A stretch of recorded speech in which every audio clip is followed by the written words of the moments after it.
السلام علیکم ناظرین محترم، تحریک لبیک پاکستان کو پریس کانفرنس جو کہ 31 جولائی دوپہر 2 بجے راولپنڈی کے اندر کی گئی تھی بہت مہنگی پڑ گئی۔ ناظرین محترم، آپ کو بتانا چاہتا ہوں کہ جن دوستوں نے یہ پریس کانفرنس کرائی تھی ضلعی سطح پر ڈویژنل کے امیر اور جناب اس کے بعد مرکزی شورا، ان تمام پر جناب مقدمہ درج ہو چکا ہے۔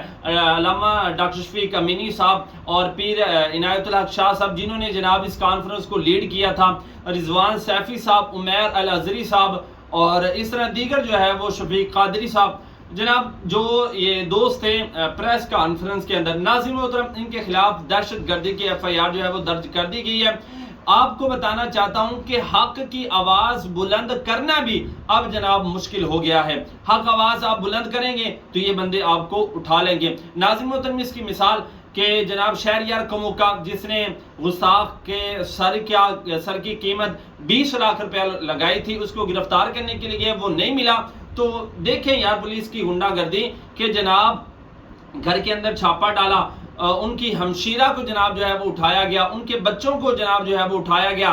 چلیں گرفتاری ایک اپنی جگہ پر اور اس کے بعد ان کی جو دکان کا سامان تھا ناظرین محترم وہ بھی اٹھایا گیا۔ تو میں یہاں پر یہ کہنا چاہتا ہوں کہ جناب حکومت وقت جو ہے، پولیس جو ہے، یہ کس طرف عوام کو لے کر جانا چاہتی ہے۔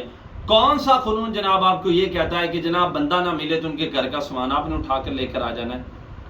جناب کون آپ کو اجازت دیتا ہے کہ جناب اس طرح ان کے گھر والوں کے ساتھ چار دیواری کا تقدس پامال کرنا ہے اور بدتمیزی جو ہے ان کے گھر والوں کے ساتھ کرنی ہے؟ خدا را ہوش کے ناخن لیں، پرامن طریقے کے ساتھ بیٹھے ہوئے ہیں، پرامن ماحول بنایا ہوا ہے، تو آپ اس پرامن ماحول کو پرامن طریقے کے ساتھ ہی رہنے دیں، ورنہ یہ نہ ہو کہ جناب بعد میں اگر کچھ عمل کریں تو پھر جناب کہتے ہیں کہ لبیک والے اس طرح ہیں۔ باقی انشاءاللہ مرکز کی طرف سے کوئی لیٹسٹ اپڈیٹ آتی ہے تو اس سے بھی انشاءاللہ ضرور آپ کو آگاہ کیا جائے گا۔